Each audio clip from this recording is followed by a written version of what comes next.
देखिएगा, ये संसार रूपी वृक्ष का एक चित्र जानो। ऊपर को जड़ और नीचे को शाखा वाला है, ये संसार रूपी वृक्ष है। और जो संत जड़ से लेकर, मूल से लेकर तना, मोटी डार, शाखा और पत्तों तक बता देगा, स वेदवित, वो तत्वदर्शी संत है। अभी दास ने सत्संग के प्रारंभ में कहा था, तुम साहेब तुम संत हो, तुम सतगुरु तुम हंस, गरीब दास तेरे रूप बिना और न दूजा अंश। रामानंद जी ने कहा था कि हे परमात्मा, तुम साहेब तुम संत और तुम सतगुरु तुम हंस हो। सतगुरु माने तत्व ज्ञान, यथार्थ ज्ञान बताने वाले भी आप ही हो। तो उस परमात्मा ने, सच्चिदानंद घन ब्रह्म ने अपनी अमृतवाणी में इन सभी सदग्रंथों का ज्ञान पहले ही बोल रखा है। सतगुरु के लक्षण कहूँ मधुरे बैन विनोद, 4 वेद 60 शास्त्र वो कहे 18 बोध। सतगुरु के लक्षण, सतगुरु की एक पहचान ये भी है कि सभी सदग्रंथों का ज्ञाता होता है वो। तो वो परमात्मा स्वयं ही थे। 600 वर्ष पहले कहा था, अक्षर पुरुष एक पेड़ है, सर पुरुष वाकी डारे, तीनों देवा शाखा है, ये पात रूप संसार। खुद भगवान ने अपने द्वारा रची सृष्टि को आप ही बताया था कि अक्षर पुरुष एक पेड़ है। अभी दास ने बताया था गीता अध्याय नंबर 15 के श्लोक 16 और 17 में 3 पुरुष है, सर पुरुष, अक्षर पुरुष और परम अक्षर पुरुष। तो यहाँ परमात्मा ने अक्षर पुरुष से शुरू किया, क्योंकि जो मूल मालिक है वो परम अक्षर ब्रह्म है। वो तो जड़ है संसार रूपी वृक्ष की, वो गुप्त होता है। जड़ें हिडन होती हैं, पृथ्वी में छुपी रहती है और सब काम वहीं से हो रहा है। तो ऐसे वो परमात्मा तो प्रोक्ष है, गुप्त है। उसने, परमात्मा ने अपने को छोड़कर इस वाणी में अक्षर पुरुष, ज्योति निरंजन सर पुरुष और तीनों देवता, रजगुण ब्रह्मा, सतगुण विष्णु, तमोगुण शिव जी और पत्तों की जानकारी इस वाणी में दिया है। क्या कहा है कबीर? अक्षर पुरुष एक पेड़ है। ये देखो, अक्षर पुरुष एक पेड़ है, सर पुरुष कहो इसको, निरंजन कहो, सर पुरुष वा की डार और तीनों देवा शाखा है, पात्र संसार। तो वो परमात्मा सतगुरु थे और खुद वो सत्ता ज्ञान देने के लिए आते ही आते हैं। ये वेद बताते हैं। अब उन्होंने क्या बताया है देखिएगा, परमात्मा ने यहाँ से स्टार्ट किया है, अपने को छुपा कर कहा है अक्षर पुरुष एक पेड़ है, जो जमीन से बाहर दिखाई देता है सारा वृक्ष कहलाता है। अक्षर पुरुष एक पेड़ है, ये तना, ये सर अक्षर पुरुष समझो, और सर पुरुष वा की डार, ये मोटी डार, और तीनों देवा शाखा है, पाते रूप संसारे। अब यहाँ परमात्मा ने स्पष्ट कर दिया, अपने को छुपा दिया कि वो मूल मालिक तो है ही, वो दास भेज दिया ये बताने के लिए कि जड़ कौन है, वो परम अक्षर ब्रह्म है। ये देखिएगा इस चित्र के अंदर ये लिखा है स्पष्ट। ये देखो, ये मूल है, पूर्ण ब्रह्म कहो, परमेश्वर कहो, और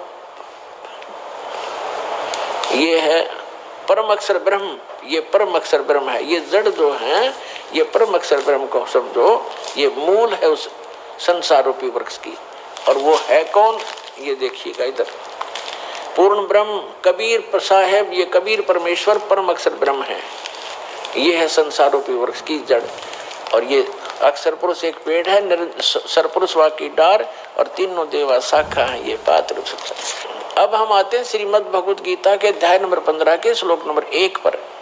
ऊर्ध्व मूलम अधः शाखम। गीता ज्ञान दाता ने केवल इतना बताया है, ऊपर को जड़, नीचे न शाखा वाला इस उल्टा लटका हुआ संसार रूपी वृक्ष समझो, पीपल का वृक्ष रूप। और छंदासी यस्य प्रणानी, यस्य माने इसके, छंद माने विभागों को, सब भागों को, पार्ट्स को, यह तम वेद, इसके पत्ते आदि जो छंद हैं, इसके विभाग हैं, उनको जो जानता है, उस अज्ञान अंधकार में छपे हुए इस संसार रूपी वृक्ष के सभी विभागों को जो जानता है, स वेदवित, वह वेद के तात्पर्य को जानने वाला है, वो तत्वदर्शी संत है। देखना पंचदशों अध्याय 15वां अध्याय श्रीमद् भगवद गीता का आदि पुरुष परमेश्वर मूल वाले। अब यहाँ इन्होंने गड़बड़ कर दिया, यहाँ तो ठीक लिख दिया, यहाँ लिख दिया अधः शाखम ब्रह्मा रूप मुख्य शाखा वाले, ये गलत कर दिया। अधः माने नीचे शाखा वाले लिखना था। अब देखो ये 2 नंबर मंत्र है गीता का 15वें अध्याय का, इसमें अधः 2 बार लिखा है अधः, और इसका अनुवाद इन्होंने किया यहाँ पर। देखो अधः माने नीचे और अधः माने नीचे, तो यहाँ शर्मा गई है, इनका ज्ञान तो था। और ऊर्ध्व माने ऊपर, ऊर्ध्व माने ऊपर, सर्वतर नहीं ऊपर, ऊर्ध्व माने ऊपर, ऊर्ध्वम ऊपर, ऊपर जड़ और नीचे अधः माने नीचे। तो यहाँ प्रथम मंत्र में 15वें अध्याय का अब यहाँ लिखना था ऊर्ध्व मूलम, ऊपर को मूल वाला, वो आदि पुरुष परमेश्वर हो तो ठीक है, परम अक्षर ब्रह्म है, ऊपर मूल तो उसकी संसार रूपी वृक्ष की। और अधः शाखम ये नीचे को शाखा वाला, जैसा भी आपको दिखाया था, ये है ये ऊर्ध्व मूलम अधः शाखम। अब गीता ज्ञान दाता ने केवल इतना ज्ञान दिया है कि ऊपर न जड़ और नीचे को शाखा वाला, दैट्स ऑल। ये उल्टा लटका हुआ ये संसार रूपी वृक्ष जानो।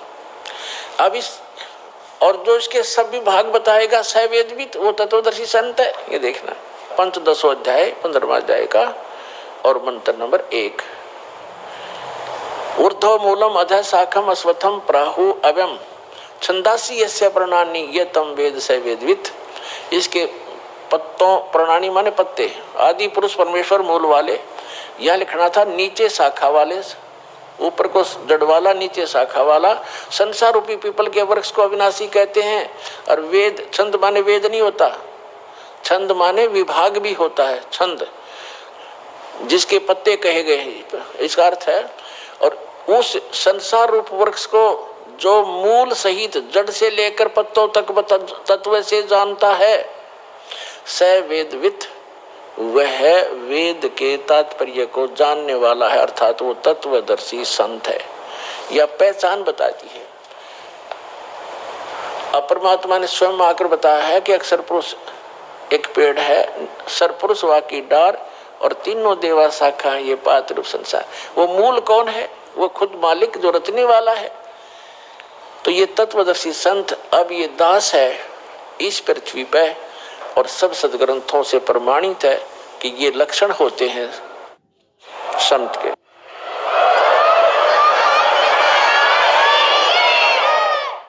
अब इसमें क्या बताया है 15वें अध्याय के 3-4 में स्पष्ट कर दिया है कि जिस समय वो तत्वदर्शी संत मिल जाए और वो तत्व ज्ञान बतावेगा, उस तत्व ज्ञान रूपी शस्त्र के द्वारा इस अज्ञान रूप उलझी हुई गुत्थी को काटकर, अर्थात अच्छी तरह समझकर, उसके पश्चात परमेश्वर के उस परम पद की खोज करनी चाहिए, जहां जाने के बाद साधक फिर लौटकर कभी संसार में नहीं आते।